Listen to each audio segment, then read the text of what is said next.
अस्सलामु अलैकुम वरहमतुल्लाहि वबरकातुहू।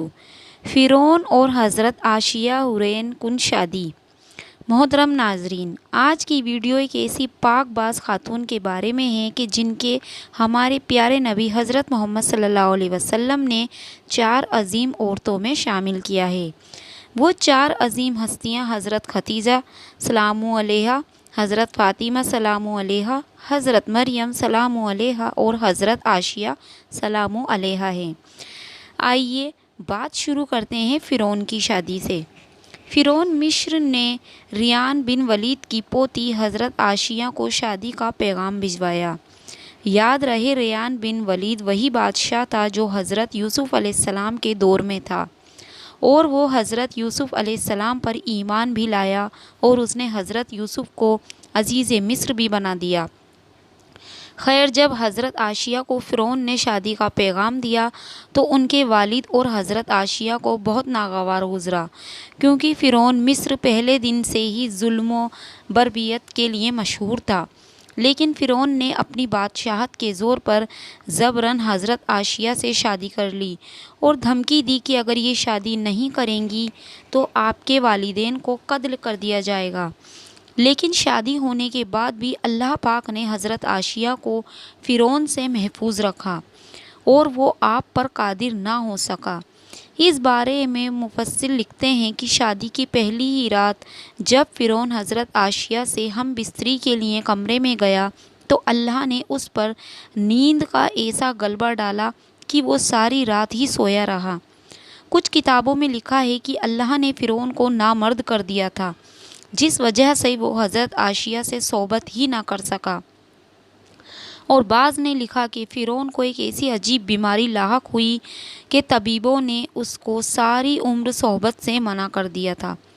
देखा जाए तो ये भी हज़रत आशिया की एक तरह से करामात ही है कि अल्लाह ने उन्हें कैसे फ़िरौन के नापाक जिस्म से महफूज रखा।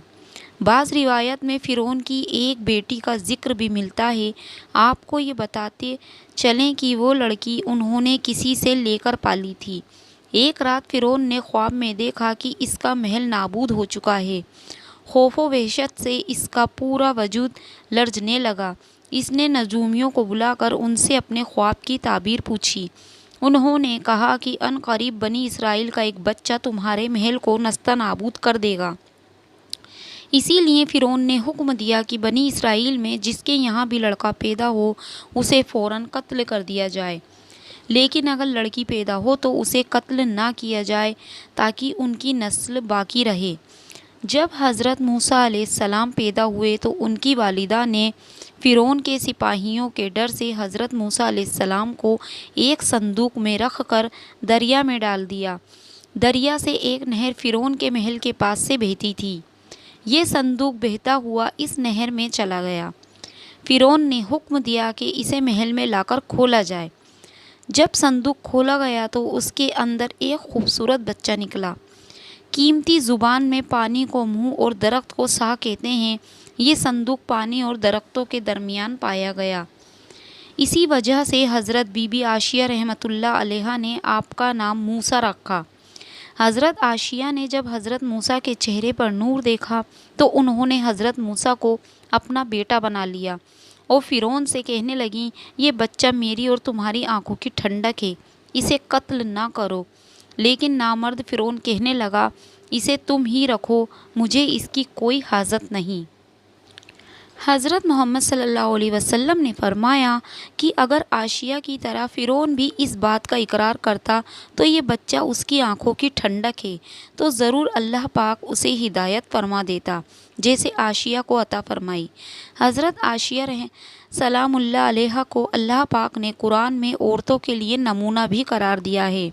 हज़रत आशिया शादी के पहले दिन से ही फ़िरौन के ज़ालिमाना और काफिराना एक दामाद के ख़िलाफ़ पहाड़ बनकर खड़ी रहीं। हज़रत मूसा ने जब ऐलान नबूवत किया और जब महल में जादूगरों से मुकाबला किया तो ये देखकर हज़रत आशिया हज़रत मूसा अलैहिस्सलाम पर ईमान ले आईं। ईमान लाने के बाद काफ़ी दिनों तक उन्होंने इस बात को फ़िरौन से छुपाए रखा, लेकिन जब फ़िरौन ने खुदाई का दावा किया اور لوگوں سے خود کو سجدے کروانے لگا تو پھر حضرت عائشہ کھل کر میدان میں آ گئیں اور فرعون کے اس عمل کی سخت مخالفت کی۔ جیسے ہی فرعون کو پتہ چلا کہ میری بیوی بھی موسیٰ کے خدا پر ایمان لا چکی ہے تو اس نے حضرت عائشہ پر ظلم ڈھانا شروع کر دیا، روز دن اور رات ان کو مختلف اذیت دینے لگا۔ فرعون جیسا کافر شوہر بھی ان کے ایمان کو متزلزل نہ کر سکا، لیکن فرعون نے بہت زیادہ کوششیں کی تاکہ کسی نہ کسی طرح انہیں راہ راستے محرف کر دے، لیکن وہ ایسا نہ کر سکا اور حضرت عائشہ بھی ان کی تمام کوششوں کو ناکام بنا کر صرف خدا واحد کی عبادت میں مصروف رہیں۔ حضرت موسیٰ علیہ السلام کے چاہنے والے فرعون کے سپاہیوں کے ہاتھوں ظلم و ستم کی بھینٹ چڑھتے رہے اور انہیں بے دردی سے قتل کیا جاتا رہا، یہاں تک کہ فرعون نے حضرت موسیٰ علیہ السلام پر ایمان لانے والے ایک شخص کو، جسے قرآن کریم نے مومن آل فرعون کے نام سے یاد کیا، بڑی ہی بے دردی سے قتل کر دیا، جس کے بعد حضرت عائشہ کا صبر کا پیمانہ چھلک اٹھا اور وہ کھلم کھلا فرعون کی مخالفت کرنے لگیں۔ فرعون میں غیظ و غضب کی آگ بھڑک اٹھی، اس نے اپنی جوزہ عائشہ کو بہت ہی دردناک طریقے سے اذیت پہنچائی۔ اس ظالم نے ان پر بڑے بڑے عذاب کیے اور ان کو بہت زیادہ مارا اور جد و کوب کیا اور چومے کھا کر دیا، یعنی 4 کھونٹیوں میں آپ کو گاڑ دیا۔ حضرت عائشہ رضی اللہ تعالیٰ عنہا کے چاروں ہاتھوں پیروں میں لوہے کی کیلیں ٹھونک کر چاروں کونوں میں اس طرح جکڑ دیا کہ وہ ہل بھی نہ سکتی تھیں، اور بھاری پتھر آپ کے سینے پر رکھ کر ان کو ریت پر دھوپ میں لیٹا دیا اور پانی بند کر دیا۔ اللہ اکبر!